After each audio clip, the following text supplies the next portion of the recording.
வீட்டுக்கு பக்கத்தில் இருக்க மாரியம்மன் கோவில் திருவிழா. ஒவ்வொருத்தருக்குமே கடவுள் வழிபாடுங்கிறது வேறுபடும்ல.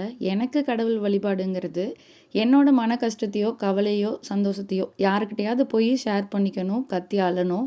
பட் அவங்க யாருக்கிட்டையும் அதை ஷேர் பண்ணக்கூடாது.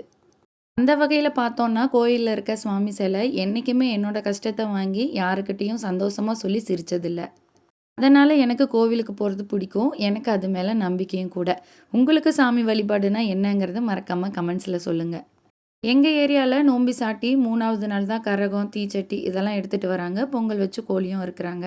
நாங்கள் அன்றைக்கி மட்டன் எடுத்திருந்தோம். ஸோ பிரியாணி தான் ரெடி பண்ணியிருந்தேன். ஃப்ரெஷ்ஷாக மசாலா பேஸ்ட்லாம் அரைச்சி தான் ரெடி பண்ணியிருந்தேன். ரெசிபி எதுவும் கவர் பண்ணலை. உங்களுக்கு வேணும்னா கமெண்ட்டில் சொல்லுங்கள். இன்னொரு வீடியோவில் டீட்டெயில்டாக ஷேர் பண்ணுறேன்.